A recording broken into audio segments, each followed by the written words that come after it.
Calling to God's way, the word to be obeyed. The bright moon valley of darkness. طلع البدر علينا من ثنيات الوداع وجب شكر علينا ما دعا لله داع أيها المبعوث فينا جئت بالأمر المطاع جئت شرفت المدينة مرحبا يا خير داع.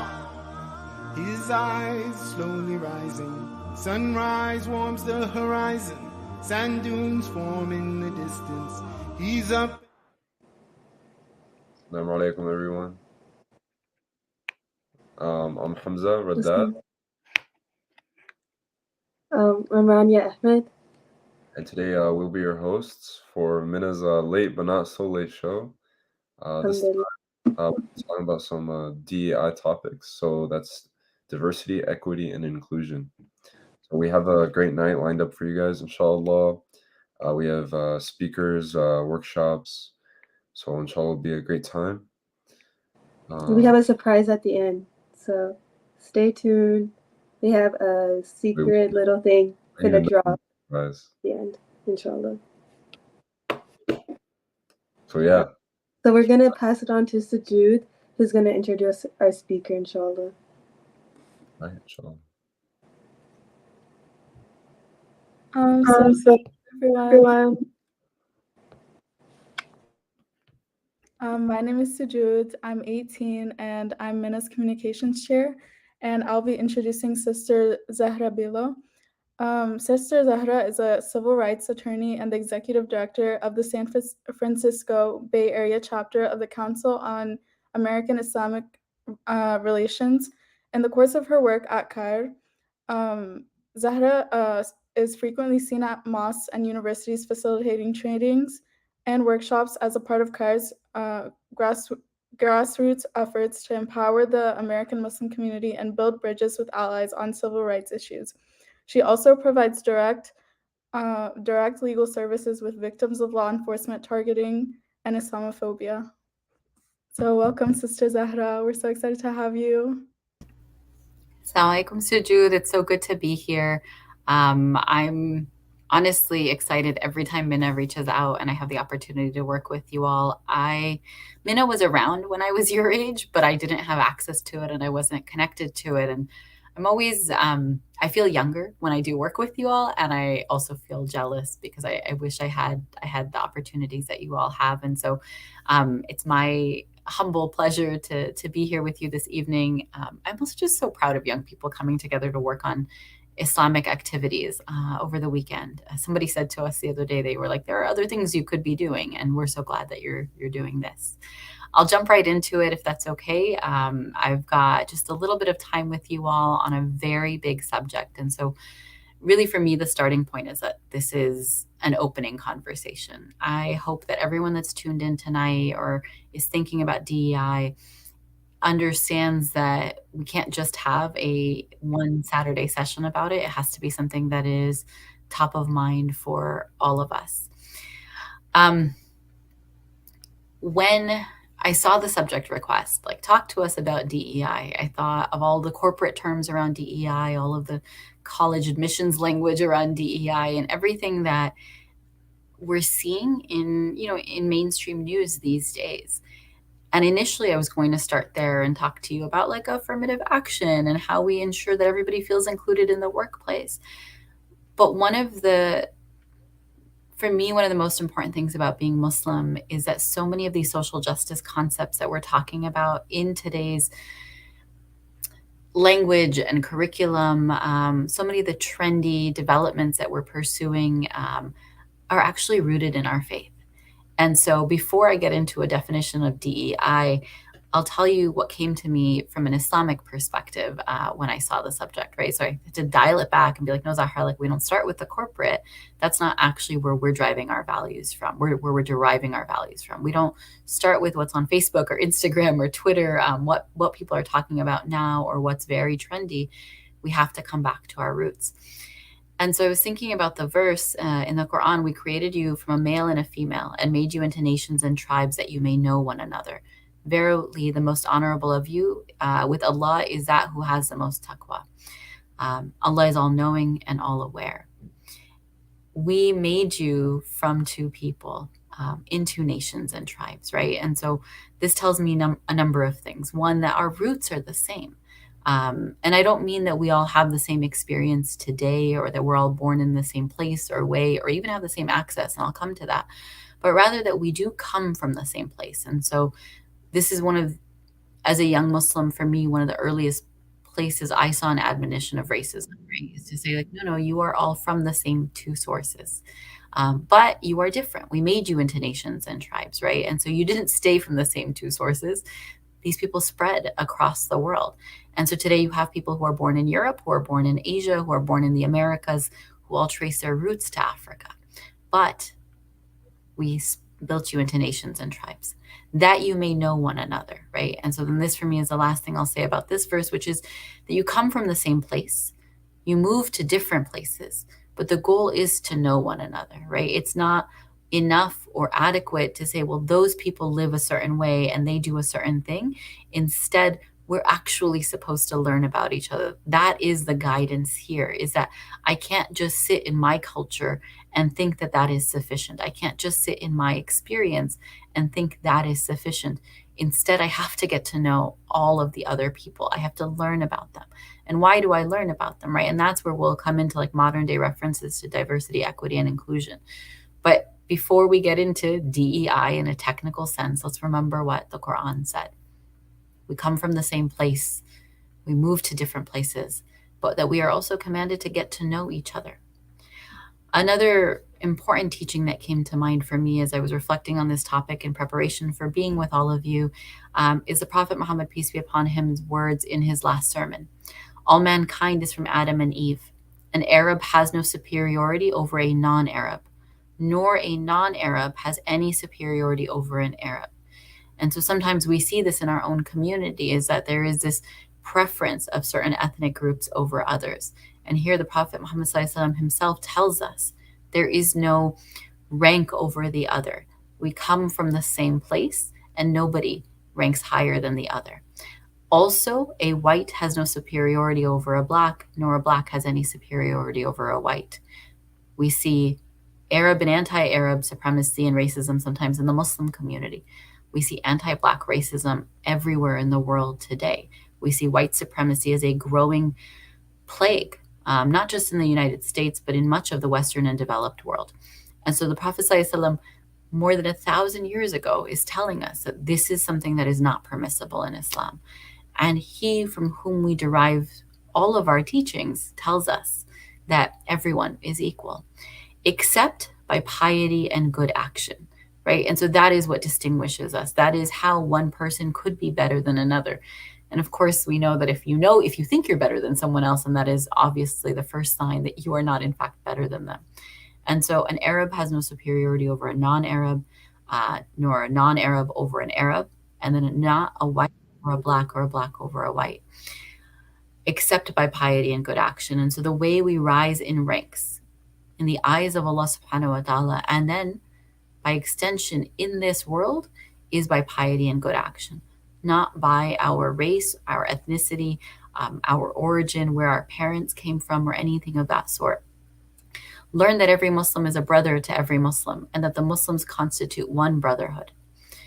We are all one community. Today, as we are on this late show, I know many people are grieving loss in Morocco, as there's been a devastating earthquake there, right? We should not let today pass without praying for the people of Morocco, without making at least a small donation for the people in Morocco, because we are all one community. And nothing shall be legitimate to a Muslim which belongs to a fellow Muslim, unless it was given freely and willingly. Do not therefore do injustice to yourselves. We are further admonished that we cannot mistreat other people. We cannot take from them unfairly, that they must give to us willingly, or we cannot take it. It is not rightfully ours.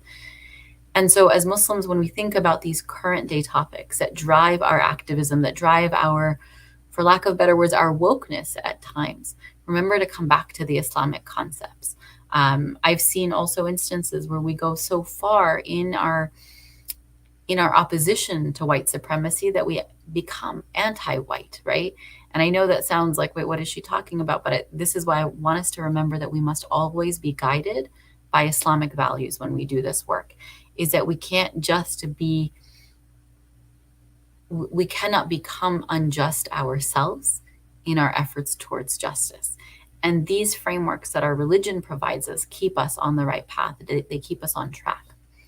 So what is diversity, equity, and inclusion? You may have heard this topic a lot. Some of you are starting out your first jobs, or your parents may be hearing about it in the workplace. Diversity, equity, and inclusion, DEI, as it is sometimes referred to for short, refers often to frameworks and initiatives by organizations, corporations, universities that promote the fair treatment and full participation of all people, particularly groups who have been historically underrepresented or subject to discrimination on the basis of identity or disability. Here, sometimes people ask, right, brown people can be racist and Black people can be racist, right? And so what's important here is that it's not just about one-on-one interactions, it's about historical underrepresentation, historical marginalization, right? And so keeping in mind what we're looking at when we're pursuing DEI initiatives is how do we uplift communities that are often excluded? Sometimes communities or sectors of our community that are often excluded. So sometimes that's going to be women, right? Many of us are in masajid where there are no women on the board, or there is one woman on the board. So we know that experience. As you move from MYNA work to MSA work, you may still find MSAs on your campuses where there are very few women involved. I remember at my first MSA meeting, I was the only woman sitting in a circle of about 6 or 7 men. And I remember wondering where all of my sisters were, right? And those are very obviously recent and lighter examples of how women have historically been underrepresented, but we know, of course, there are many, many more serious examples. Another example, of course, is how Black communities are often excluded. We very often hear about MSAs where Black Muslims do not feel safe or comfortable.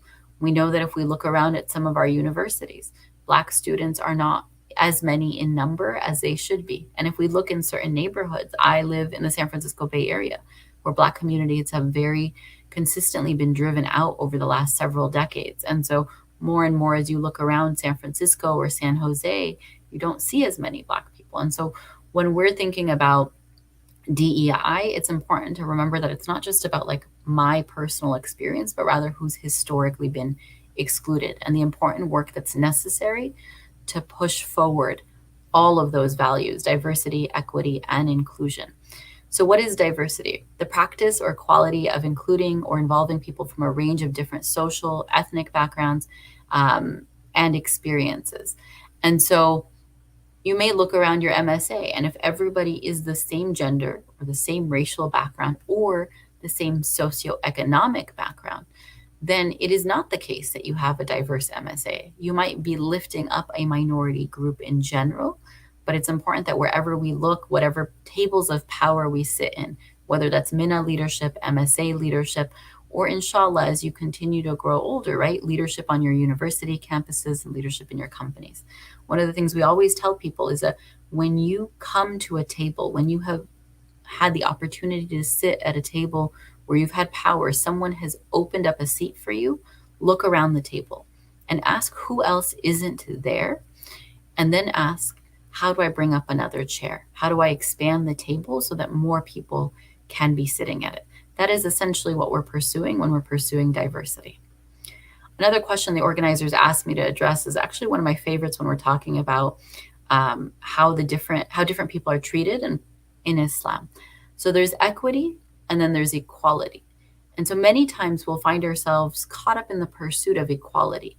And as Muslims, I would suggest that what's more important is that we pursue equity. So equality means everybody gets the same thing.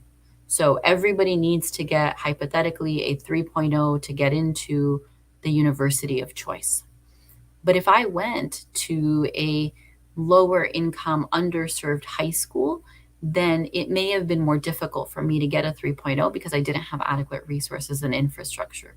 And so there, holding everybody to an equal standard is actually not going to lift up fairness. Another example of this, of course, that comes up a lot for me as a female activist in the Muslim community is that this conversation of men and women should be treated equally. No, we should be treated equitably, and I'll turn to that.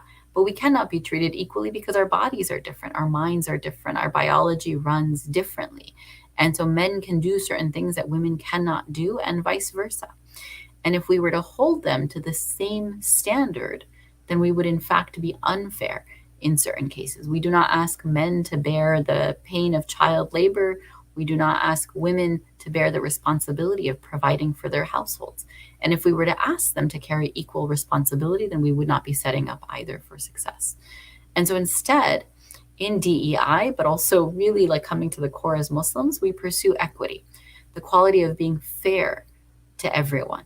And so what that requires is that we acknowledge that not everybody starts at the same place. Some of you may have seen there's a common, it's like a graphic that floats around on the internet about, it's like I think it's 4 young children, and they're looking over a fence, but they're all different heights. And so the fence is the same height. That's equality. Equity would be to understand that the taller child may need less support than the shorter child, right? And so the shorter child, when he gets a step stool that puts him at the same level as the taller child, that then pushes towards equity. And still, it's an incomplete analogy because a lot of times the differentiation between what you got and what I got isn't even about what we were biologically born with, but it's about what society imposed on us, how society limited us. Again, if I were born to undocumented parents, I would have had limited opportunities as compared to what I had. And so when we put forward advocacy for equity, what we're trying to do is ensure that everybody has access to the same opportunities to succeed, right? Support with the same opportunities to succeed. And those levels of support are going to look different based on historic marginalization, different resources, various structures, of course, racialization, policing, and so on, right? And then inclusion is the practice. So we've talked about diversity, equity versus equality, and the preference for equity over equality even. And then inclusion, the practice or policy of providing equal access to opportunities and resources for people who might otherwise be excluded.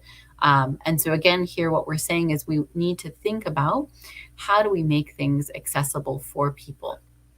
Does that mean that someone needs a tutor? Does that mean that we need to ensure that the best colleges are recruiting at high school campuses equally versus just privileged high school campuses? Does that mean that we have to think about how at work, the different work practices and work socializations make things accessible or inaccessible to different people? A very common example of this is young Muslims that comes to me and people ask me about is, everyone at work is going to happy hour and they're all going to be drinking. If I go, I'm going to be violating my beliefs. And if I don't go, I'm going to be jeopardizing my career opportunities, right? So a corporation that's thinking about inclusion here would be thinking, how do I create social time for all of my employees in a way that is accessible to all of them?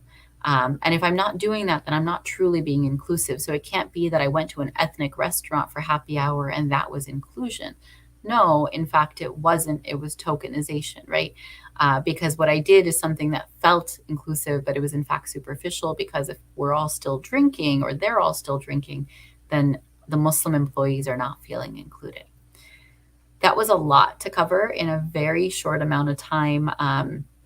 What I want to come back to as I wrap up is the pursuit of diversity, equity, and inclusion is something that Muslims should be on the forefront of. And not just because it benefits us, because it in fact does, but rather because our faith guides us to. Allah subhanahu wa ta'ala tells us, I made you into nations and tribes so that you may know each other, right? So we want to and need to learn about people. And by the way, we need to do that to understand whether or not we're being inclusive. And an example that comes up for me in my work sometimes is that I work in majority Sunni spaces. And a lot of times we're not familiar with what are the holy days for the Shia community.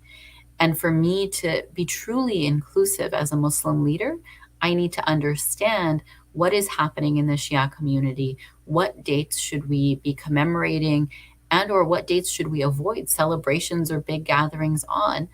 Because I could have my big gathering, but if the Shia community doesn't feel comfortable participating, then I wasn't truly inclusive of the full Muslim community, right? And so I must get to know all of the different people. And that's true for sect, for gender, for race and ethnicity, for socioeconomic status, for immigration status, and so on. I have to learn about people to truly make the effort to be inclusive. And then I need to remember that we are all equal. The only thing that puts one person above another, not education, not wealth, not immigration status, but piety and good deeds. And so that's what I'm constantly pursuing. And that's what I want to urge you to constantly pursue. And so when you hear the push for diversity, equity, and inclusion, remember that it benefits you. Yes, of course it benefits you, but it's also what we're commanded to do. It's what we're required to do. And when we come to it with an Islamic lens, we're doing it sincerely and we're doing it for everyone's benefit, inshallah. I'm going to stop there because we're over time on my section. Sujud and team, I'm going to turn it over to you to let me know if you have time for questions or if you need to move to your next section. But actually, let me say one other thing I just remembered. I had in my notes a question of how to learn more about or get involved in, in these issues. A couple of organizations that I want to lift up. The first is Muslim ARC, Muslim Anti-Racism Collaborative. They're led by Sister Marjorie. They do work nationally, and a lot of the work and resources that they do are online. So if you want to learn about how to combat anti-Black racism and how to bring more Black voices into Muslim leadership spaces, Muslim ARC is a great resource. There are Stop Asian Hate groups that have sprung up across the country in the last few years. If you Google Stop Asian Hate, you'll find local resources. So that's another one. Malika, based in New York, but again, also online, does a lot of work around women's rights, women's inclusion, women's self-defense. And so look them up. And then also, as you know, I'm with CARE, the Council on American Islamic Relations. We have 30 chapters across the country, and we do a variety of different things, from training law enforcement and educators and government officials on diversity, equity, and inclusion, particularly with a lens towards Islamophobia, to doing things like bystander and microaggression trainings to help each of us identify how different things that are said and done in our families and in our communities can impact everyone around us, and how we can intervene when we see things that run counter to our values. The last thing I'll say is you don't need an organization to do this work. Do it in your own community. So as you look at your local MYNA chapter, ask, who is at the table? Who do we need to reach out to? Who do we need to make sure that we're in touch with? And as you become involved in masjid leadership or MSA leadership, do the same thing. Who do we need to include? Who do we need to get to know, so that we can truly be diverse, equitable, and inclusive in the work that we do. Okay, so Jude, for real though, that is all. Jazakallah khair. Jazakallah khair, Sister Zara. Friendly reminder for everyone, the best way to thank any speaker is to keep them in your du'as. So please keep Sister Zara in your du'as, inshallah. If you have any reflections or any questions or anything, feel free to drop them in the comments. And I'll hand it back to our hosts, Rania and Ahmed, or Rania and Hamza, if they would like to give us their reflections, inshallah. Yes, I think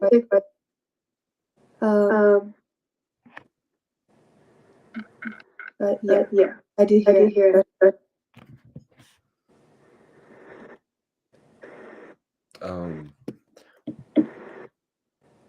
One thing I really resonated with is how a community could be ethnically diverse and still not actually diverse because of socioeconomic disparities and homogeny. So community may be all wealthy, and so because of that, there's not even though you think you have a lot of representation, really you don't, and you're there's a part of your community, because as we all know, our Muslim community, we can't pick and choose which parts of it are our community.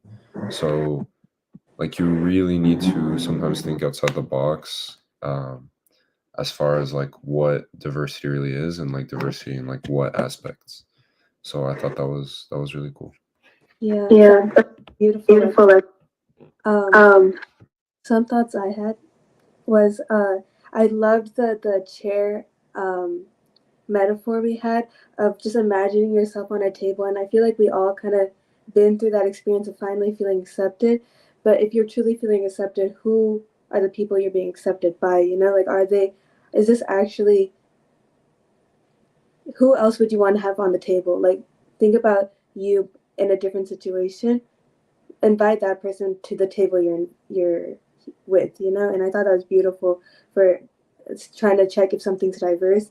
And then the talk about equity and versus equality, that definitely like is something that should be like reflected upon, especially in this like day and age, that day we're like the environment we're living in. With equity, it's very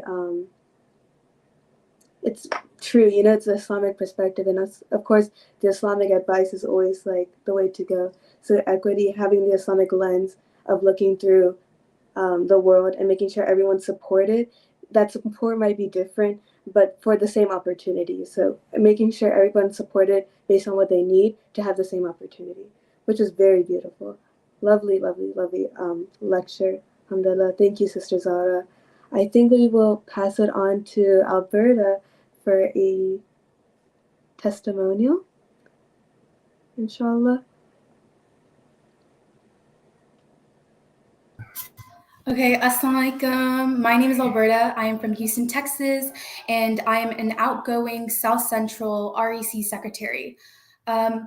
When I first encountered my first MYNA camp, when I applied for it, I actually signed up for the MYNA's financial assistance, and my sister, she signed up for the scholarship. So alhamdulillah, we were both able to get in. It was a smooth process, very easy. And, you know, we were able to experience like our first like MYNA camp. It actually wasn't what I was expecting. You know, I just heard camp, so I thought we would just, you know, kind of be doing like a 7-day long like lecture in and out. But it was, you know, as you guys know, it was so much more than that. So, you know, alhamdulillah, like, you know, as time went on, like my family was able to pay like for camps out of pocket. However, my friends would face the issue of affording MYNA. So I would tell them about like the diversity scholarships and, you know, financial assistance that, you know, MYNA has to offer. And, you know, I was educated enough to like tell them that you don't need to be in a certain bracket to qualify, because that was the kind of the mistake I made in the past. You would just kind of see like, you know, financial aid like provided, but you don't really think you qualify. But that wasn't really the case when it came to MYNA. Everyone qualifies, which is what I love so much. Till this day, I am immensely grateful for MYNA's financial aid and diversity scholarships. The support made it possible for me and my sister to be part of MYNA's experience. MYNA's providing financial assistance has truly made a significant difference in our lives. It has allowed us to access the incredible experiences, memories, and connections that MYNA provides, which is a little out of reach for some people due to financial constraints. MYNA has been able to provide 100 diversity scholarships and over $20,000 in financial aid thanks to our donors.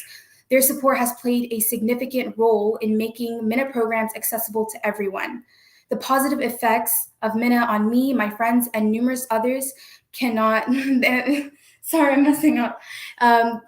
MYNA's safe and inclusive space it provides has had a profound impact on Muslim youth. However, we recognize that there's still room for growth and improvement. That is why the DEI campaign is dedicated to expanding these opportunities further, ensuring that more individuals can participate and benefit from MYNA's programs. Thank you guys so much for letting me speak. I'm going to hand over the mic to whoever's next. And I believe that's our host.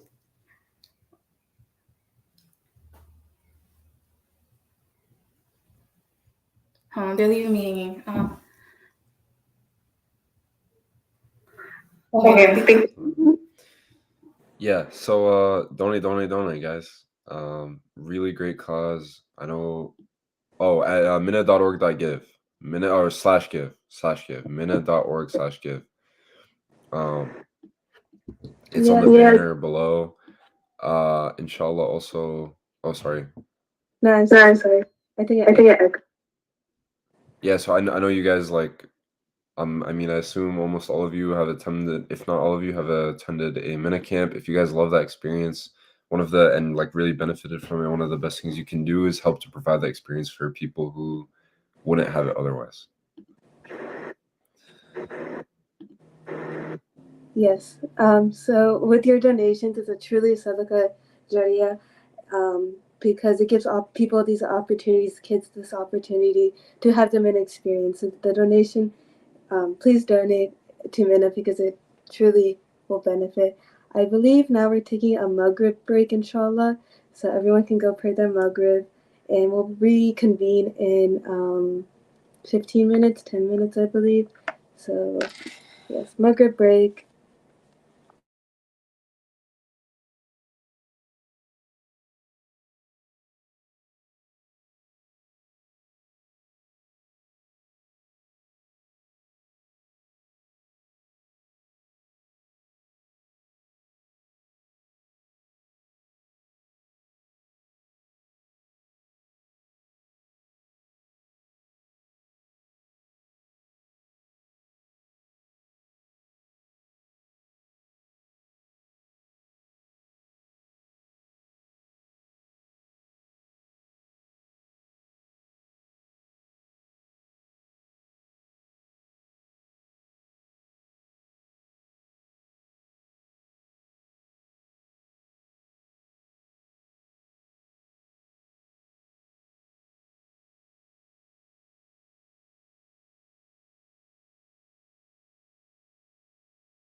All right, Assalamu alaikum, everyone. Hope you all are coming back from pre-Maghrib, and we're going to go ahead and end off our Maghrib break.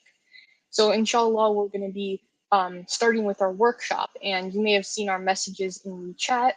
Is if you would like to participate in the workshop, you can head over, press on that link, and join us here. We're going to have a little bit of a discussion about a couple different topics that have to do with identity and inclusion within our own spaces, within our community, and within our local teams and mosques, etc. So inshallah, go ahead and click on that link. If you aren't going to, you can hop in the comments down below in the live chat and you can give your answers and discussion in there, inshallah. All right, so gonna go ahead and get started here. So our first question, I'm going to go ahead and invite the rest of our team to join us here on the stage to participate in the workshop while I bring up our first questions, inshallah. So, all right, here we go.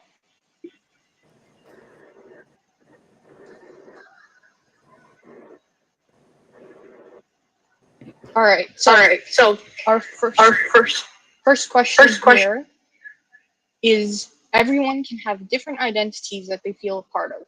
For instance, religion, race, being a student, sister, brother, etc. And the question is that we want you to answer, and all our participants here, is what are some of your most important identities? All right. So I can start us off here, and again, you can join us on our stream, or you can send it down in the comments below. For me specifically, my first and foremost identity is being a Muslim, because as we all know, in Islam, it's a way of life. There are elements that you apply from Islam into every element of your life, and so first and foremost, that's my main identity here. And yeah, so go ahead, anyone can start, and we'll just go around the room, inshallah. Yes, so I think Islam is also first and foremost my identity. Like being a Muslim is above anything else. And I think it's interesting because Islam is like a religion that doesn't modify your other identities, but it more like embraces them. So like we can look at the Sahabas, for example. None of them became like a cookie cutter perfect Muslim. Muslims like brought out their best personalities and their best identities and made them better, So having Islam above everything else makes your other identities like thrive as well, I feel like.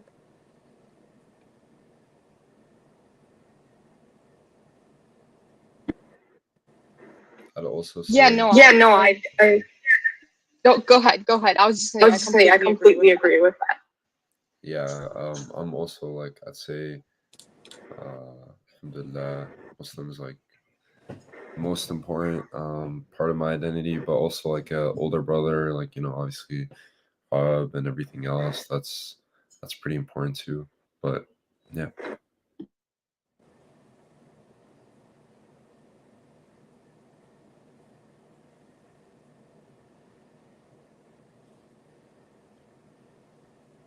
All right, we have someone in the chat here. I apologize if I mispronounce your name at all. Romesa. She said Muslim, daughter, sister, student are mine.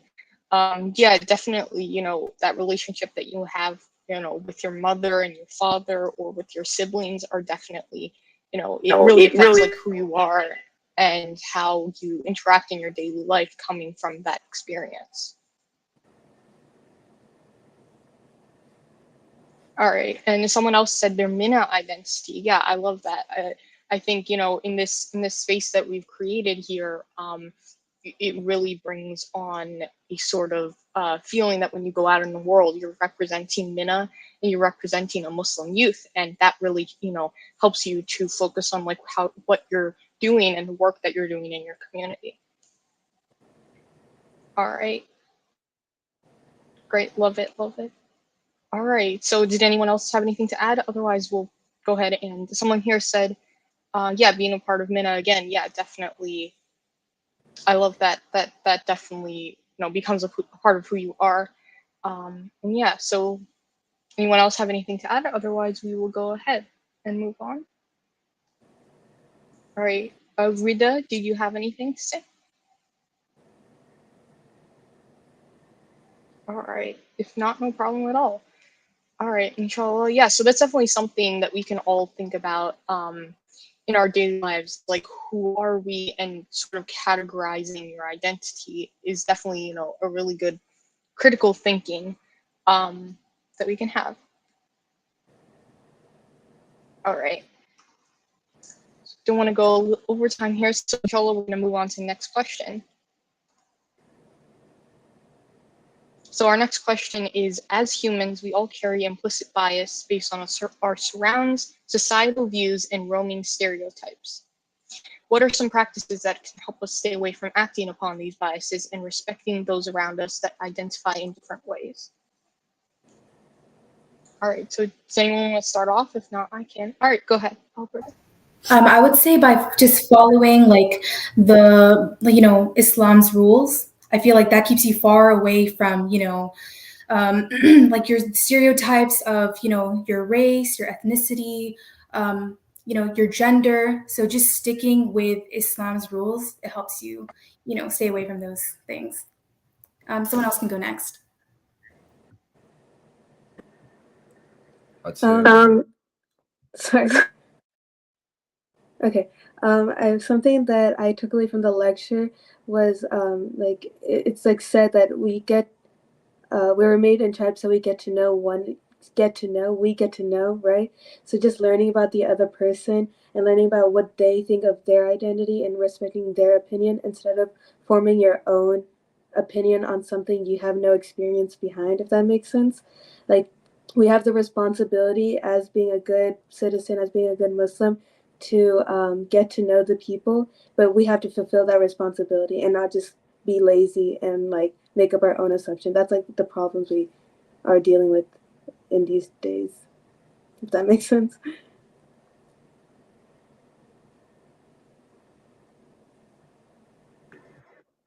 yeah, I was gonna say like always assuming the best in people, and then if you are not assuming the best in them, then like you have to like question like why you're not like assuming the best in them, and then like once you question yourself, you'll like realize like, okay, is there a valid reason for me to like think about this person this way, or do I have some kind of implicit bias that's making me perceive the people around me like a lot more negatively than I should? Like, basically, do I have a prejudice?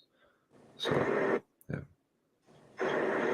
Yeah, no, those are all really great points. Romesa said, by being metacognitive and knowing your biases, you can be extra cautious to ensure you don't make poor choices.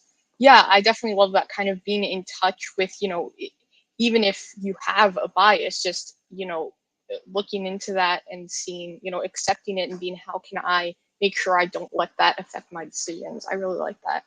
And on the point of kind of like in Islam, we're, you know, when you look at the world around you through an Islamic point of view, you have this kind of mindset that just treating others kindly and knowing that as humans, none of us are perfect, and accepting that and knowing that can really help when you're speaking with people, when you're making decisions that affect the others around you, making sure that your implicit biases don't come in or show through that. So I definitely love that a lot. All right, awesome. All right, so yeah, we'll move on to our next question, inshallah. Give me 1 second here to pull it up.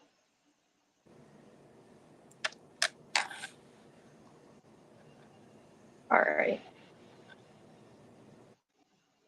So, our last question here is, if someone acts in a way that is racist or stereotypical, what are some ways to respond in this situation? How would you respond if the person meant to be racist versus if the person unintentionally said an unacceptable comment? So here, does anyone else want to start if they have a point? Talk about kind of like if you have been in this situation, or hypothetically what you would, how you would respond.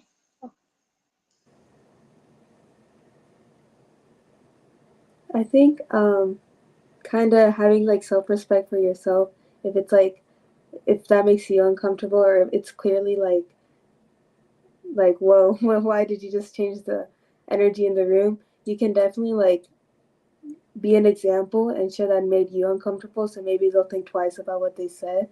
I think it's very hard. Sometimes it's they who don't want to listen. So it's hard to like, if they're saying it, they're probably just going to be like, oh, it's a joke, it's a joke. So I'm really interested in this, what y'all have to say, because I need that advice too. I think for me, Assalamu alaikum guys, I'm Mariam, by the way. Mariam! I think for me, oftentimes, almost giving people the benefit of the doubt, because like a lot of stereotypical like comments that I've heard or like microaggressions that I've heard are they come. Can you guys hear me? Mm-hmm. Oh, they come from a place of ignorance. So for me, it's like oftentimes when I've been like people have even said something like, oh, like about my hijab, like whatever, like I try like to give them the benefit of the doubt and I try to have like a conversation about like, okay, why am I wearing the hijab and what do they not know and what are the things that the media has told them and might not necessarily be true about like who I am, whether that be like my Muslim identity, whether that be like my South Asian identity, whatever it may be. I think it's like kind of taking people's stereotypes and like trying to inform them of what's actually true. And then that was just more like if they unintentionally meant to be racist. I think when they're actually racist, that's like a whole nother ballgame. You know what I mean? So yeah, I'd love to hear from someone else. Wait, I'm gonna go get, you reminded me of something I read in a book, so I'll be right back. I'm gonna go get the book so maybe I can make sure. How I would go this route. So this actually happened to me once, but I would like respect, like, you know what Ronnie was saying, it all comes down to like self-respect. Like if that's something you're okay with, if that's something you're not okay with. But like for my situation, I remember like where I live, it is, you know, it's so normal to, you know, call people like the N-word, whether it's, you know, whether you're black or you're not black. And, you know, there's like a lot of like white people in like my area. So they felt like they don't really have a say in that, you know, because, you know, what happened, like because of history and stuff. So they can't go up to them and tell them like, please don't call me that, you know?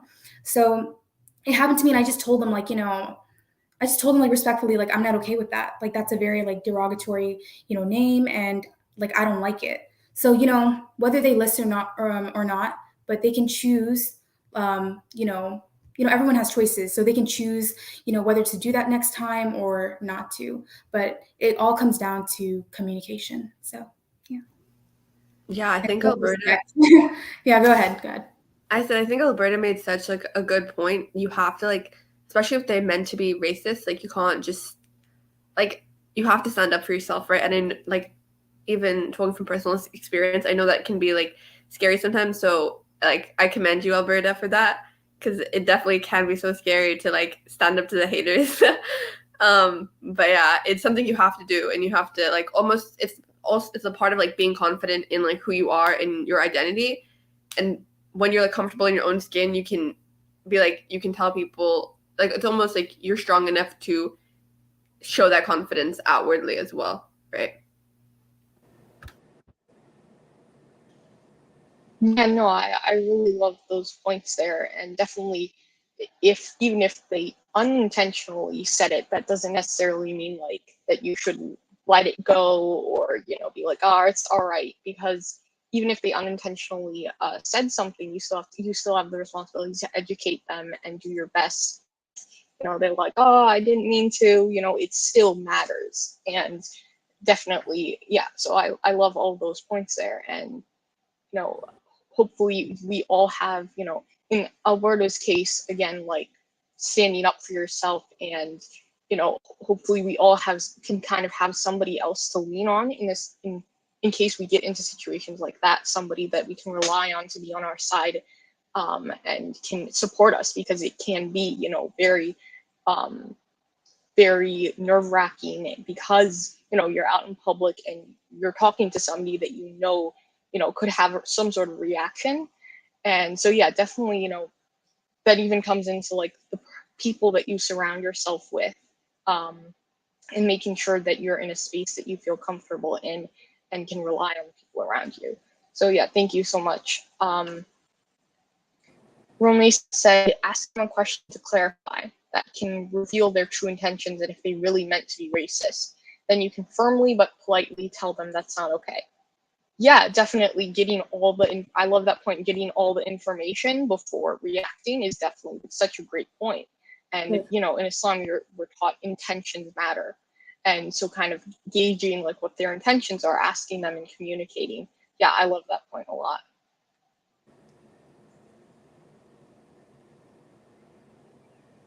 All right. Awesome. And yeah, there's definitely a lot of, you know, times that, you know, we could, you know, in our daily lives, there's so many people we interact with and meet, and there's always a chance that they could say a racist comment, and simply having to live with that in our daily lives can be challenging. So definitely, you know, relying on each other, communicating with the people around us is definitely so important. All right. Does anyone else have anything they would like to add? Mariam reminded me of something that I read, so I'll share real quick. But it said, Abu Bakr al-Nasak said, I asked Junaid about a true brother. He said, he is you in a reality, only in a different form. So whenever Mariam was like saying, just having the best like opinion about the person, like maybe they didn't know. In America especially, we just have a lot of uneducated people that they just didn't know. They didn't have the opportunity to learn. So especially with like Islamophobia or just like racial like endeavors, it's like social media is so like they know what they're doing and they know how to paint a picture, and to a certain extent it's not their fault that they don't know yet. So maybe just trying to educate them if they haven't like got the opportunity to know, because like think about it, that could be you in a different reality, like, you know, alhamdulillah, like just having like their upbringing led them to that comment that they said to you. So just having the best interest for them and just truly like caring for them is like a good way to go about it too. Yeah, that is actually a great point to end us off here on our discussion, is just coming with a caring attitude and understanding benefit of the doubt with each other as fellow humans. So I love that so much. Thank you, Tanya. Thank you all so much for participating in this. I hope you got a little bit of you know, perspective, different points of view here, and kind of just emphasizing the importance of our identities and how we interact with each other on a daily basis. So inshallah, we're going to go ahead and go into our next section here, and I will go ahead and hand it back off to our amazing hosts, inshallah. So thank you. Jazakallah khair. That's such a good workshop. I believe we're going to pass it on to Todd. He has some special news, I believe.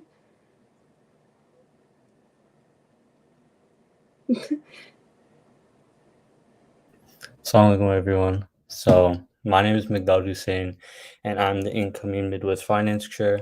So, as some of you may have seen at our recent summer camp and convention, we now have new merch, alhamdulillah. So, we have 3 new designs. Our first one is a hoodie with MYNA letters written in both English and in sign language.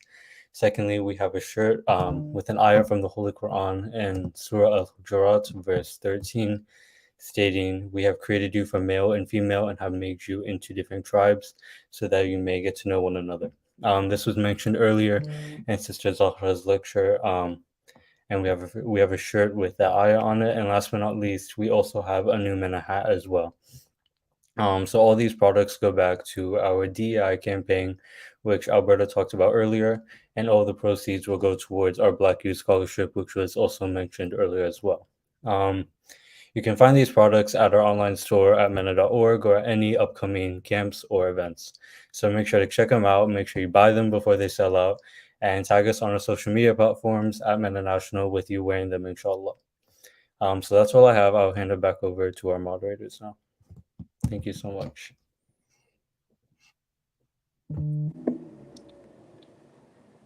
Yes. So I believe we also have a special guest to introduce. Yeah, so next, I think we're going to have a quick talk from Brother Joshua. Okay, so inshallah we will get him also. Assalamu alaikum. وعليكم Yeah, لا هو Alhamdulillah. It's a bit of an echo. No, it was an echo. I guess it's gone now. All right, so I should just jump right into it. Yes. Okay. Assalamu alaikum rahmatullah, everybody. I was asked to speak about this concept of DEI, correct? Diversity, equity, and inclusion. And I want to start by asking Allah to have mercy on us. I want to start by asking Allah to guide us and to continue to make us those who believe, to continue to make us of those who submit to His will, and to allow us to enter into His Jannah. Bismillahir Rahmanir Rahim. A'udhu billahi minash shaitanir rajim. We seek refuge with Allah from Shaitan, who is our sworn enemy. And it's important for us to know that he's our enemy. So I try to ground everything as much as possible in some type of Quranic message or theme.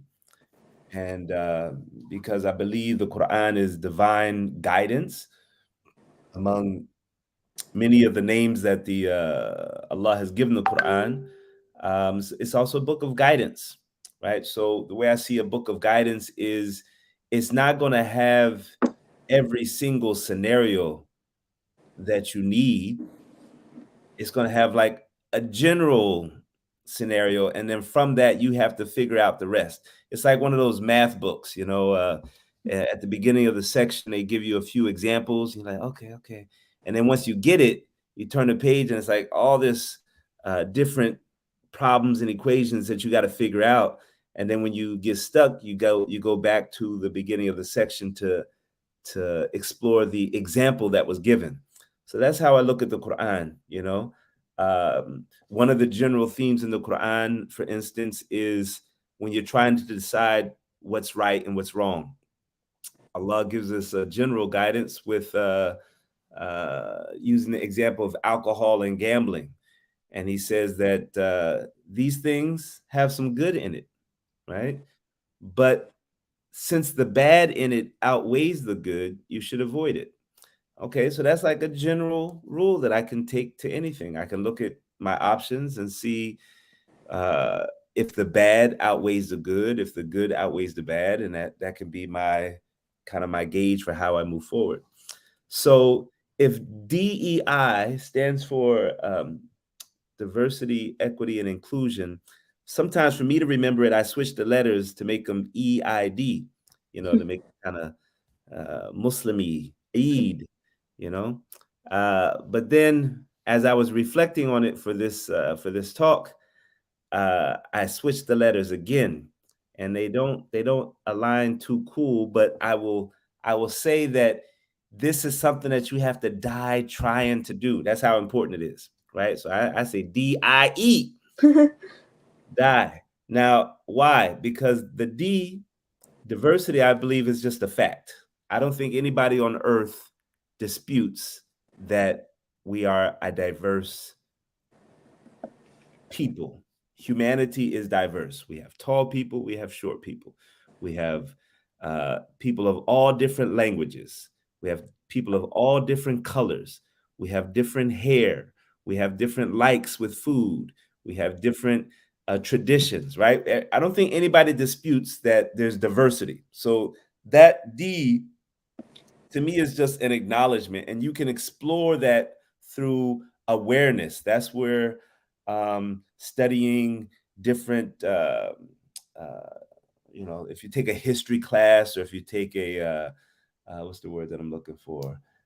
People who study different cultures. I can't remember what it is, but anyway, that there's an awareness to that. Just studying and traveling and getting to know, that's the awareness part. The inclusion, the I, would be where the work is. Okay.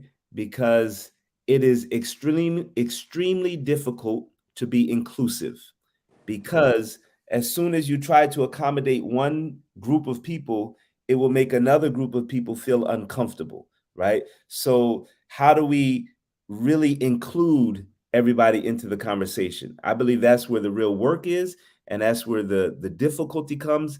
And if you think it's easy, I would argue it's because you haven't tried to include enough people, or you haven't really tried to be inclusive. But being inclusive is extremely difficult.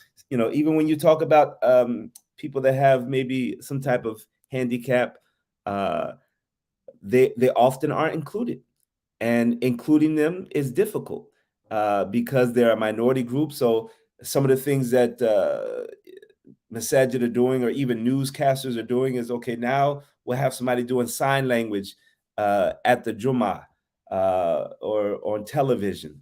Or what about people who are blind? How do you accommodate them? If they're in a wheelchair, are your bathrooms and the entrances to your building acceptable? And I remember speaking to one person who was in a wheelchair. He said, "Yeah, I know that bathroom says that it's handicap accessible. It has the bars in there." He said, "But it's obvious that they never tried to get in there in a wheelchair."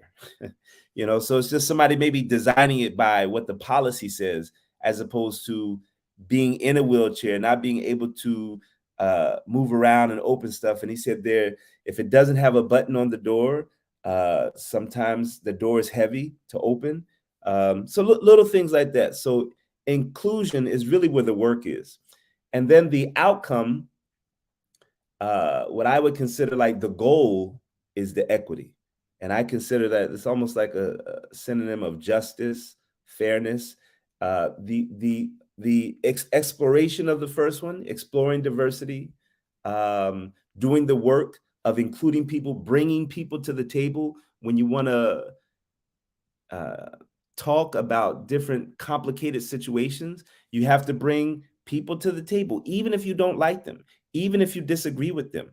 They have to be at the table. You have to at least invite them to the table, because if you don't invite them to the table, you really don't understand their needs, their concerns, their gripes, their complaints, right? If I really wanted to address racism and white supremacy, you don't think I should invite somebody who's a white supremacist to the table to talk about it? To talk about, we're going to write a statement, wanted to talk to you. Of course, the gut reaction would be like, they're never going to. Why would you invite them? Well, you can't truly. I think if people watch this movie, what was the name of this movie? It was called something. It was a true story based in North Carolina of a Black woman who was ended up becoming friends with this white supremacist after they were fighting each other, not physically but politically, on different policies in North Carolina about schools and other things. And some of the young African American children were like just outraged because they saw some white supremacy propaganda and flyers on a table, and they grabbed it all and they were about to rip it up. And she stopped them and said, you need to read that. Why are you going to tear it up? She said, if you want to learn about these people, you need to read. You need to read what they're saying. You need to have a rebuttal to it, right?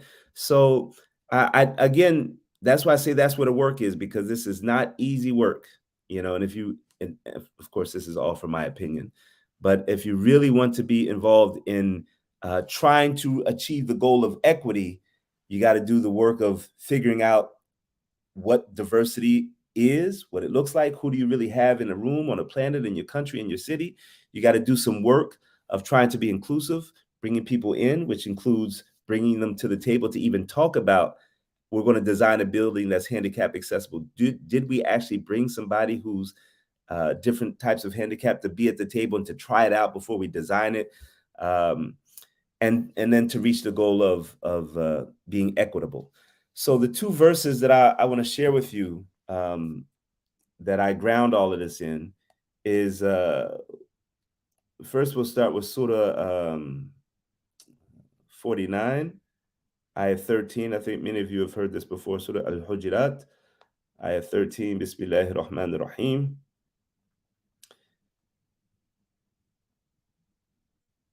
يا أيها الناس إنا خلقناكم من ذكر وأنثى وجعلناكم شعوبا وقبائل لتعارفوا إن أكرمكم عند الله أتقاكم إن الله عليم خبير. O mankind, for sure we have created you out of a male and a female and made you tribes and different nations and different families so that you can get to know one another. Surely the most honorable of you with Allah is the one among you who has the most taqwa, who has the most, I like to understand taqwa as being aware, as aware as you can, as conscious as you can of Allah. And when the more conscious you are of that, it does something to you of, you know, there's love, there's compassion, there's a little bit of, you know, fear, like when you understand the gravity of the creator of the universe. But it's more of just being conscious of Allah, in my opinion. Allah would decide who has the most taqwa. For sure, Allah is knowing, all aware. So this concept of getting to know you, getting to know one another, based on what I've said, I want to know what letter would you guys put that under? The D, the I, or the E? All right. By the way, don't take this somewhere else and tell people DIE. This is just for this conversation, just on the MYNA chat. But, you know, maybe use the EID. Eid. It's a celebratory thing. MashaAllah, Eid Mubarak. All right. Which one would you put that under? But the process, that the whole purpose, one could argue, the whole purpose in us being created differently is so that we can get to know one another, to read the pamphlet of the other people, to bring people to the table, to figure out why do you guys do that on that day? Why do you guys put that in your milk? Why do you guys, you know, why do you guys, when you guys get married, why do you do it that way? Why? That it just doesn't make any sense to me. Okay, fine. So ask the question. There's stuff coming on screen. I didn't read it. Sorry. Ask the question. Get to know one another, even if you don't agree, even if you don't like. I grounded in that there's a reason for that. I grounded in this ayah that Allah has designed it that way for the sole purpose that you can get to know one another, so that you can expand your own understanding, so that you can expand your own comprehension of people. The other verse, and I'll end with this and try to leave time for Q&A. I don't even know how much time I have left. Anyway, Surah Ma'idah, ayah 48. Let's see here. Bismillahir Rahmanir Rahim. Okay, this is a longer ayah.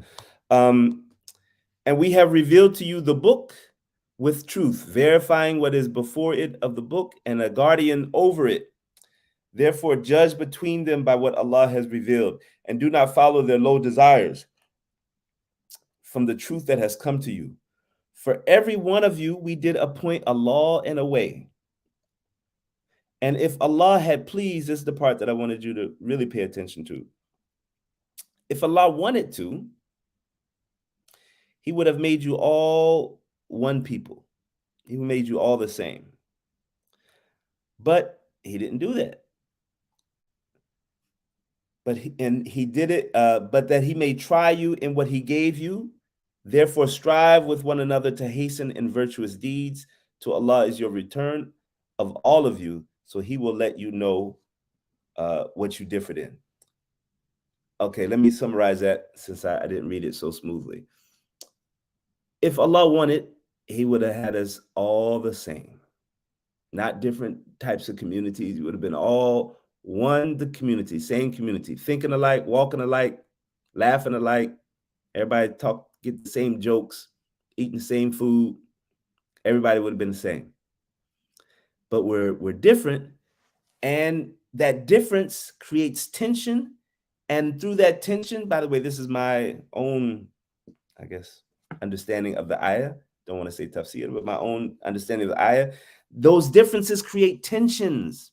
Those tensions create frustration, creates anger, creates hate, sometimes creates love. All of that is so that you'll be tested with one another. Each one of us, our differences, our different families, the different communities, the different societies is a test for each one of us. And then the only way we know if we handled that difference correctly is when we return to Allah, and He will be the judge of us. So we really don't know. I don't think we really know. We just try to do the best that we can. Go back to the beginning of the chapter, look at the examples that Allah is giving us in the Quran, then you flip it back to reality and see, okay, I'm dealing with this conflict with America and Russia, with China and the Uyghur Muslims, the pro-life, pro-choice, this, that, I'm dealing with all of these differences. People who they're all good people. They all love their families. They all love their children. They all have similar things, but on certain issues, they just want to kill each other. They want to, the conflict is so great. So how do we figure this out? For some of those people who saw the Marvel movie, I like to use the Thanos argument with Marvel. Thanos was, he had good intentions, right? You can't fault the brother. He just wanted people to live peacefully. That was his goal, right? And the only way that could happen is just get rid of some people, right? It's just too many people. That was his thing. It's too many people in the universe. And so they're fighting over resources. And they've been doing it for eons. I've seen it. I'm Thanos. I've been living for so long. So I'm telling you, all this peace talks that y'all been doing, those things fall apart every so often. The only way to do it is just to make it so that nobody's fighting over resources. And if I could just, and I'm not going to kill them. I'm not going to torture them. I'm just, they'll just fade away. They won't even feel any pain. This is act of mercy. So why are y'all stopping me? Get out of my way. What? Y'all fighting me, right? You shooting off Spider-Man, whoever. I don't even know who's in the Marvel. Thor, Hulk, beating him up. Why y'all beat me up? I'm trying to do something merciful. And so that was his argument.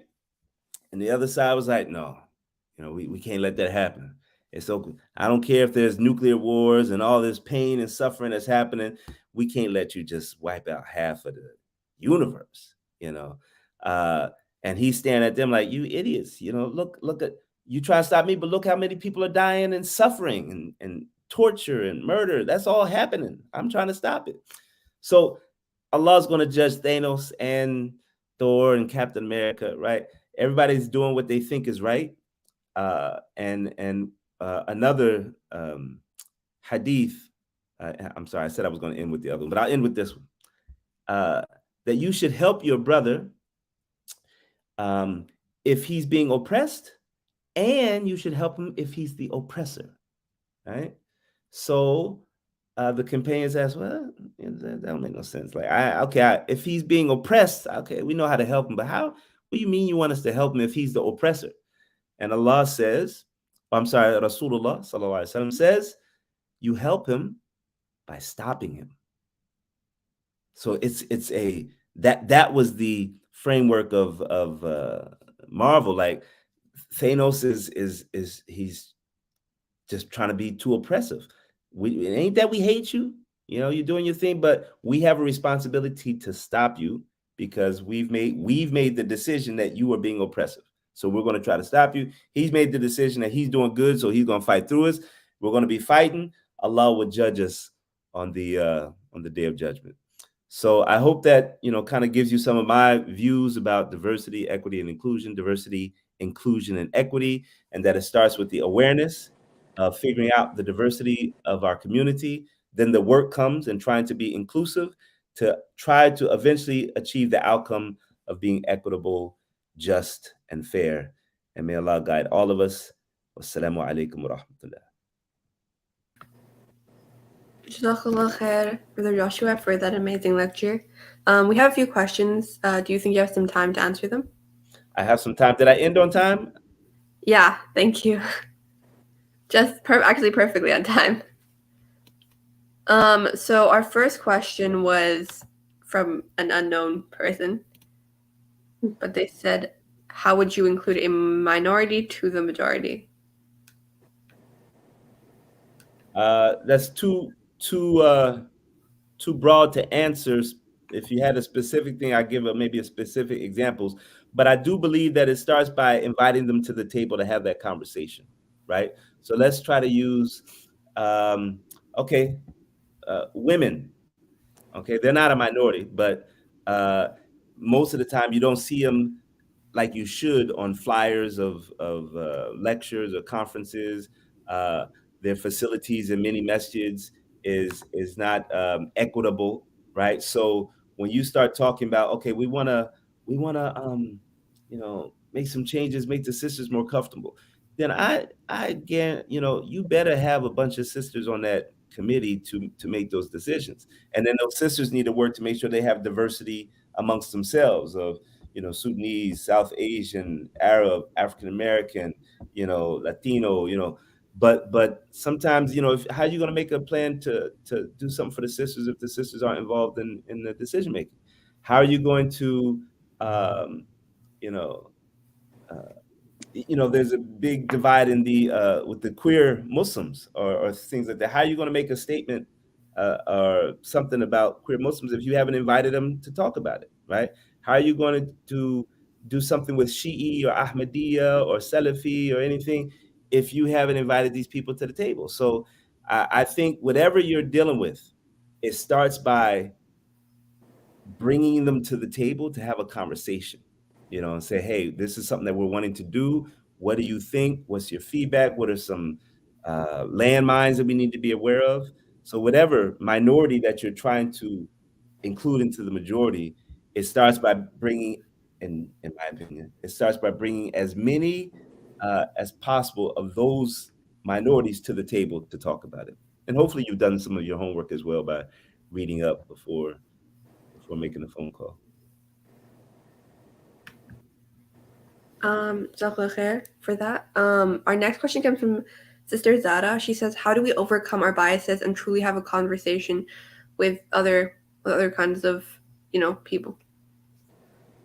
Allah knows best. Explore purification of the heart exercises. For me, I think it's reflecting on these ayahs that I just said, with the knowledge that judgment has not happened yet, right? Allah, that's going to happen in the afterlife. So I can feel however I want to feel about a person, but the truth is I don't know that person's timeline. I don't know if that person had a loving mother and a loving father, or if they were in a neglectful childhood. That shapes a human being on whether they're going to be angry for the rest of their life or whether they're going to be just have so much anger in them. And so I might see them 25, 30 years later and just think they're a jerk, they're annoying, they're abusive, right? Allah is the only one that knows where that abuse came from, or where that anger came from, or and if He's going to be merciful on them because of how they turned out, because of what happened. Maybe they were bullied, maybe they were, so many things. I don't know. So yes, I have to deal with what's in front of me, but over time you learn that that's just to make the world equitable, not to judge them, right? If I'm a police officer and I used to be a police officer in the military, and somebody's speeding, okay, they're speeding in front of me, I gotta write them a ticket. Now, whether or not that they weren't paying attention, or their speedometer is broke, I don't know. But I'm supposed to write them a ticket to try to keep the roads safe, not to judge them and they're a bad person and they have no respect for the law and all of that stuff. So I think the first step is kind of moving away from some of the comments that all of us, I think if you're raised in a Muslim community or any community, to be honest, atheist, religious, any community, but let's just focus on the Muslims, there's a lot of judgmental comments that we have become used to. Oh, if people do that, it's because they have no iman. If they talk like this, there's something wrong with their heart. Or it's like, be careful, slow down. We can even move into, I believe we can move into sin by becoming judgmental, of thinking that what's in a person's heart. The story that comes to my mind is when there was a fight at the time of the Prophet, and this guy was literally like had a sword and was trying to kill this other follower of Rasulullah. And then when he was started losing, and the Rasulullah's man had the knife to his neck, he was like, "Ashhadu an la ilaha illallah." He's like, "Man, shut up. Okay, kill me." And then when the Rasulullah heard about this, he, really got on his companion. He was like, "Ya Rasulullah, he was just saying it to just before that, he was trying to kill me. It's only because I started winning. Now he wants to try to get out of it and save his life." Rasulullah said, "Did you open his heart?" Now, I don't know what other scenario would be more, like even a human judge would probably say, "Yeah, he was probably just saying it to save his life. He was literally just trying to kill you 3 seconds earlier." But Rasulullah's like, "Did you open his heart?" So that if that doesn't teach us anything, I think we just need to reflect more on, step away from the judgment. We don't know people's background, how they were raised, what happened to them yesterday.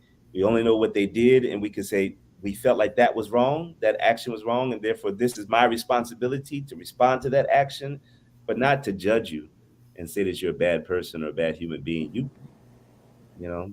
Sometimes sinners are more close to Allah than the righteous people. It's that sin that makes them feel bad and want to repent and do tawbah, and the person who's thinks they're so good sometimes can start slipping away. Allah knows best. So that's my long answer to that short question. So sorry. That's really good. Jazakallah khair.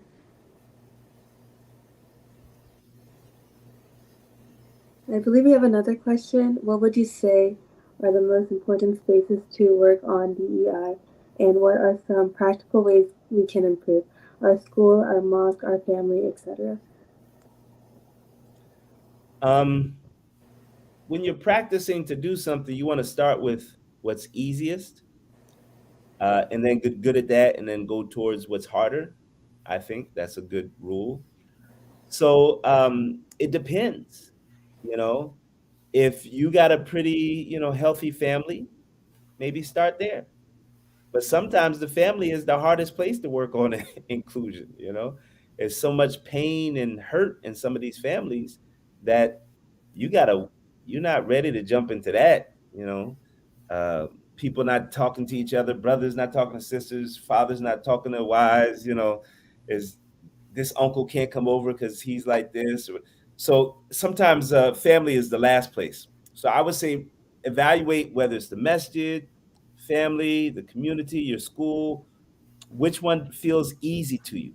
Which one feels like, yeah, I could work on this, and get started. You're going to fail, you're going to fall down, but don't count how many times you fall down. Just as long as every time you fall down, you get back up. That's the whole thing. You got to keep going.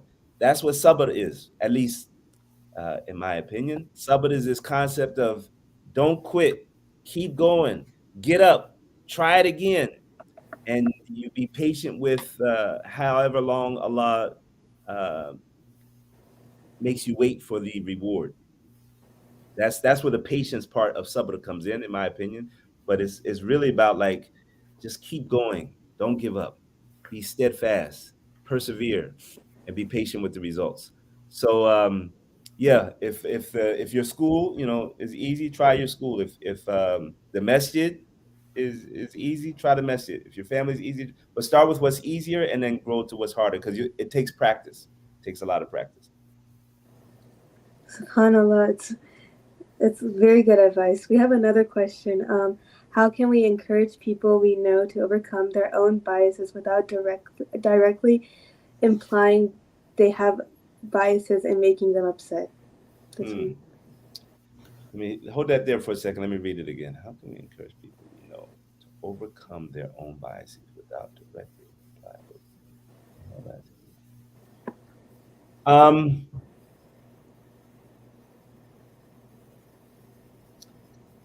For some reason, this question feels a little complicated to me. I would say in the question is a bias itself. I hope I'm not getting too philosophical here, but it seems like the person who's asked the question has made a decision that the biases that that person has needs to be overcome, and my own biases are fine. Because I believe everybody has biases. Everybody has, something in them, maybe a little piece of discrimination that they need to work on. But when you see it in other people, sometimes you feel like that needs to be overcome. I think you should first seek to understand.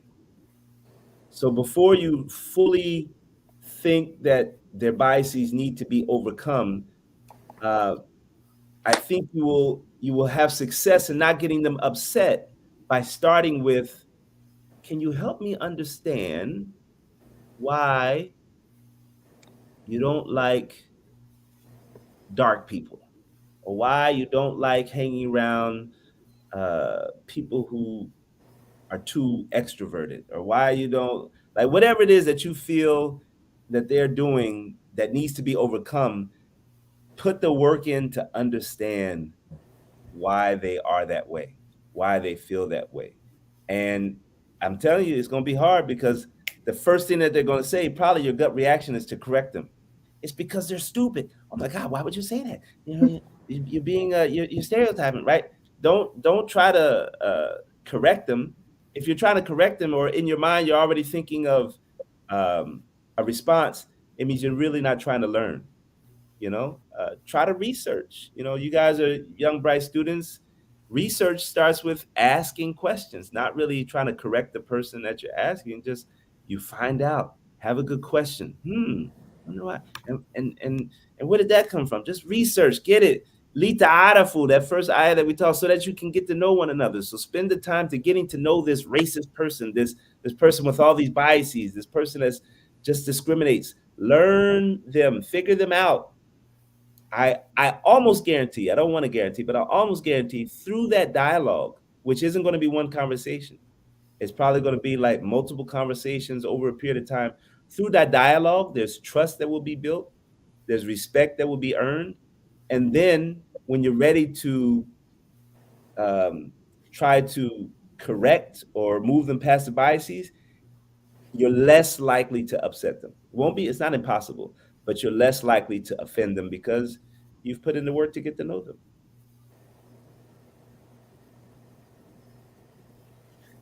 That was a really good response. Definitely like a different angle than like I guess I had thought about it for sure.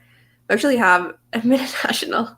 They wanted to ask how can MYNA work to bring more people of diverse backgrounds into the conversation, into the equation, like you said, bring them in to the table. So how can actionably we bring people to the table? Yeah.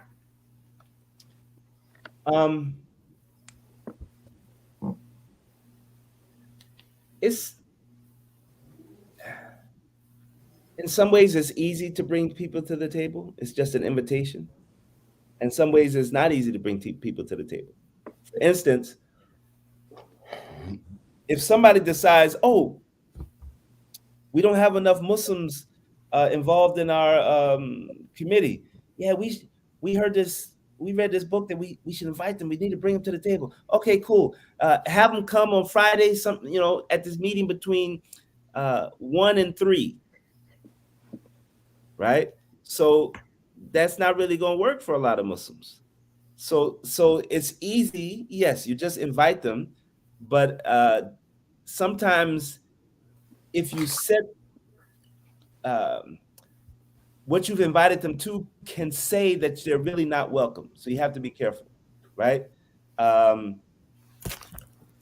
What time the meeting is, where it's at, what's served, all of that stuff can make somebody feel like, oh, Yeah, this is just for show. They're doing that, and they're not. So that's why I say it may start with like doing a little research of your own before you bring people to the table. Maybe just read about them first. Like, uh, do they want to hold hands at an interfaith event? Right? Okay, well, maybe a lot of some people of different faiths don't feel like it's proper to hold the hands of the opposite sex. So, it's good to know that. So that part of the program, we need to arrange people or do something, right? Just you can invite them. Yes, it's easy to invite. Just make an invitation. Most people would love to come, and most people who are open will say, "Oh, I can't make that time. Can it be at this time?" Um, so maybe narrow down the amount of people you invite at the same time, right? Maybe invite one particular group first because they're going to have dietary restrictions, time restrictions, all these things to be even able to come to the table. But yeah, the invitation is easy, but it also, if you don't do it right, if you don't do your homework, it could speak that the person isn't actually welcome. So there's little nuances there as well. Yeah, 100%. That makes a lot of sense. I actually had a question.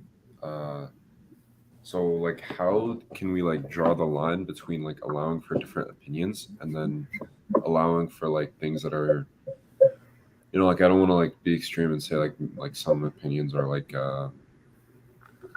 like calls for like violence, but like especially when it comes to like white supremacist communities, like some of these like communities do have these like violent sentiments. So how can we make sure we're not endorsing like like genuine like bad things from happening?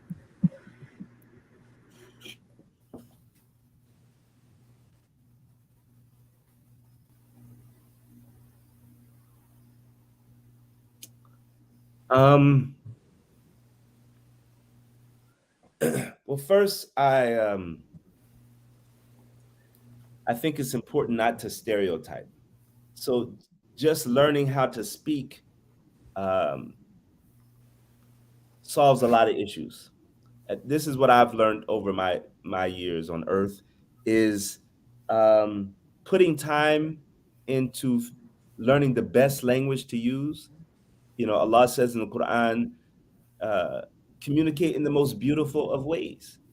I don't think I put enough time into figuring out the most beautiful way to talk to somebody that I really disagree with because I quickly can get triggered and then it turns into an argument and then I don't care what I say. I'm just, sometimes I'm intentionally trying to say stuff to push your buttons, right? That's how arguments do. Instead of saying, "Oh, that doesn't make sense to me," you use that. That's asinine. That's stupid. That what kind of, and then why would I use those words? It just flames the argument. So, in stereotyping is a part of that. So when you say groups like white supremacists do this, there's other people saying Muslims do that, right? And I know that some Muslims do that, but not all Muslims. I know some Muslims are extremely violent. Some Muslims have chosen a terrorist path. But do I know enough about white supremacists to know what percentage of them are violent and really want to hurt people, and how many of them are extreme white supremacists that do that? I don't know. I don't have that data, but I have to make sure that I don't stereotype them all into one thing because what that does is it starts the conversation on a bad foot. Like they feel stereotyped and now they're already coming to the table upset, angry, mad, frustrated. And so just using the language of and this is something they'll teach you in marriage counseling too. Giving you guys a heads up, for your premarital counseling sessions. Try to stay away from terms like always and never is one of the things that they teach you. Like you're always late, you never help around the house, right? Now it might be most of the time you don't help or most of the time you're late, but try not to say always and never because those are terms that hurt more than the reality, and so just little things like that with language can be very helpful, but being very firm in like this is what we believe, right? This is I guess another verse you could ground this in is lakum dinukum waliya din. Now, those who know me know that I do not like translating deen into religion. I think it's a bad translation, but it's often used in the Quran. So, but anyway, I think it's a bad translation because somebody can say, I don't follow a religion, right? I don't follow any religion, but you cannot say that you don't have a deen. Every single person on earth has a deen, a way that they've decided to live their life. That is your deen. And the Quran teaches us, you can have your deen, but let me have my deen. And sometimes those deens are going to conflict. They're going to conflict with each other. And so that's the part we got to figure it out. So the question you asked me goes right back to the beginning of the conversation is we have to figure it out. Like, that's the test. That is the test of you guys are going to disagree. You're going to dispute. You're going to argue. You're going to want to fight each other. Now figure it out. And then when you get back to Allah, I'll judge you on which one of you were the best and had the most taqwa. So as you go through these complicated endeavors of trying to find out where do we draw the line, how do we decide this, how do we decide that, some principles to keep is take shura, within your own group, make sure there's some diversity. So before you go out, if it's just Muslims talking, if there's sisters, there should be brothers. If there's brothers, there should be sisters. If there's, different schools of thought, if there's different types of whatever it is, and then say, hey, we got a group of 17 people. We're trying to discuss how are we going to draw the line and this and that in class, or we're at school and the principal's saying this, what should we do? Right? Most of the time that doesn't happen. Most of the time it's like one or two people, 3 or 4 people trying to make a decision, and they run with it. So you'll have greater success when you have a diversity in your shura, in your thought group, your think tank. And but this issue of where do we draw the line? I mean, if I had to answer, I'd be a billionaire, because this has been an issue since okay, you could go back until Adam, but at least you can go back to Rasulullah, right? Immediately after his passing, there was fighting between the companions. 2 or 3 of the Amir al-Mu'mineen were assassinated, 2 of them by the Muslim community. People killed Ali because they thought he had, disrespected the Quran. There was this whole thing in Muslim history about a MYNA. You could get your head chopped off if you answered the question about the Quran the wrong way. So you're asking me, where do we draw the line? I don't know, but we got to try. We got to try to figure it out. There's an old proverb that's in many traditions that says, if you want to go fast, go by yourself. It's really easy to make decisions by yourself. If you want to go far, you have to go together. It's going to take longer, but you'll go further in the long run. So that's not the answer that you wanted, probably, but I think it starts with a diverse group making decisions and trying to figure it out, and realize that if it was meant to be so easy, I ground myself in these Quranic ayah that no, it's kind of meant to be difficult, and you'll get rewarded for your effort in trying to figure it out.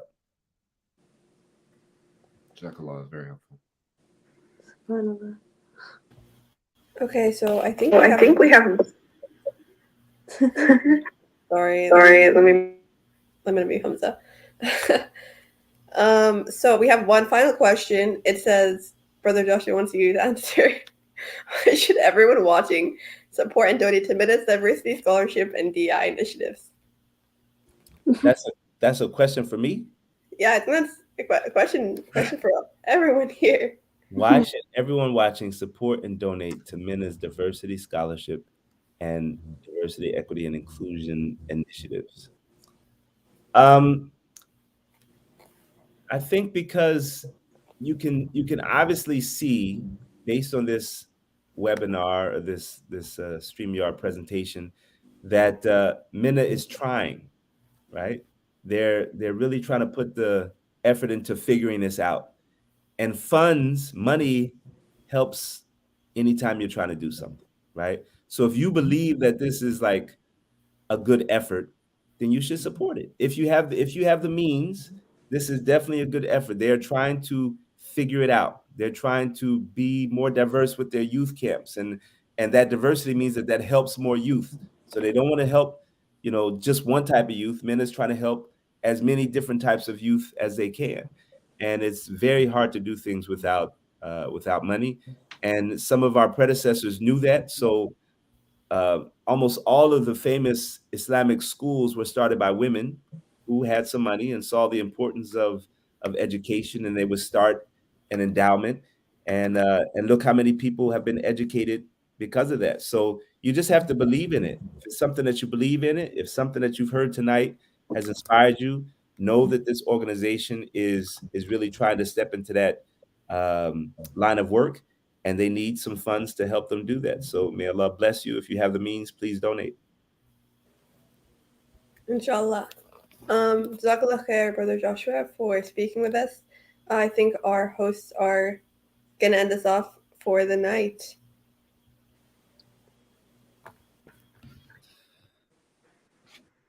Yes. Jazakallah khair. The best way to thank our speaker is to keep them in du'as. I learned so much, subhanAllah, like such a different point of view in life. And of course, thank y'all for joining, and inshallah, I hope y'all benefited. And it's one thing to learn. Now Allah subhanahu wa ta'ala has given us this opportunity to be in this like gathering, but now it's time to take action from what we learned. It's our responsibility to fulfill what we learned, right? So maybe the next day you go to school, the next day you go to work, try to implement the things we learned tonight. And I believe Brother Hamza is gonna close us off on how we close off everything. Surah Asr. Okay, yeah. Just before I begin, just again re-emphasizing, everybody donate. It's super important that you donate. Inshallah, your money will go very far. But putting that aside, thank you again. I also want to share the same sentiments. Thank you all for coming. It means a lot. Just you guys being here. But anyways, yeah, inshallah, we'll close off with Surah Al-Asr. أعوذ بالله من الشيطان الرجيم بسم الله الرحمن الرحيم والعصر إن الإنسان لفي خسر إلا الذين آمنوا وعملوا الصالحات وتواصوا بالحق وتواصوا بالصبر. جزاك الله خيرا guys. السلام عليكم.